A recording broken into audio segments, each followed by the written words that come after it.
Ay mga ka-bakers, kumusta na kayo? Eto na nga po ang ating polvoron cookies. Handa na ba kayo? Ang mga kailangan natin ay butter na 75 grams, condensed milk 350 ml, cornstarch 400 grams, at cake flour na 100 grams. Ilagay na natin ng cornstarch, cake flour, condensed milk, butter or margarine. Atin na itong haluin ng haluin or atin na siyang masahin hanggang po sa tuluyan na magsama-sama ang mga sangkap na ating inilagay dito. At syempre, just take your time lamang po mga ka-bakers. Mabilis lang din naman po ang paghahalo na ating ginawa dito. Ayan, at kapag ganito na nga po mga ka-bakers ay haluin pa po natin ito ng kaunti dahil meron pa nga po mga buo-buo. Ayan, tsaka to make sure lamang po na wala na po siyang mga buo-buo ay haluin pa po natin ulit ito. Ayan, at dahil nga po ay kakaunti na nga lang po or wala na pong malalaking buo-buo ay okay na nga po ito mga ka-bakers. Ngayon naman po ay kukuha po tayo ng ating molde ng ating polvoron. At ang atin lamang pong gagawin mga ka-bakers ay kukuha po tayo. Isiksik lamang po natin para po hindi siya mabilis matanggal or masira pagkatapos atin na po siyang i-push. At ayan, eto na nga po ang ating polvoron. Kuha po muna tayo ulit. Siniksik po natin yan na maigi para po hindi po masira ang kanyang shape. Pagkatapos ay atin na po siyang i-push. Ayan, at yan na nga po mga ka-bakers ang ating polvoron. At eto na nga pong lahat ang ating mga nagawa na sobrang sarap naman po talaga. At higit sa lahat ay napakabenta. Okay, no, kailangan pa po natin itong ilagay sa ating oven para po maging cookies polvoron or polvoron cookies na nga po ito.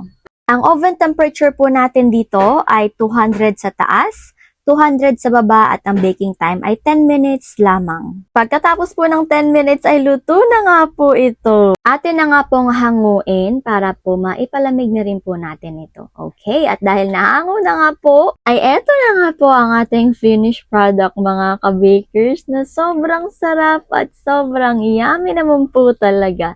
At syempre, isa din po ito sa ating mga best seller naman talaga. O di po ba, kayang-kaya po talaga natin itong gawin.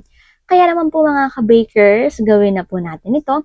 At pwede rin po pala natin itong ibalot sa lalagyan po ng mga polvoron. Kung gusto niyo po ng ganun ay okay na okay lamang din po. O di po ba, napaka-cute at talaga naman kayang-kaya po talaga natin ito. Kaya naman mga ka-bakers, go, go, go na! Napapadaldal na naman po ako. Kaya naman po ito na nga po ang ating food for the soul ngayon. 1 Corinto 2:9.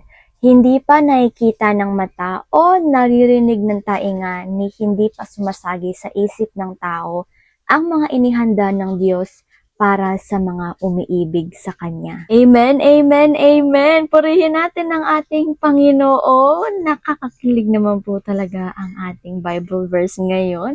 Marami pa po talagang mga Bible verse ang nakakakilig at hindi lamang ito. Syempre naman mga ka-bakers, mahal na mahal tayo ng ating Panginoon.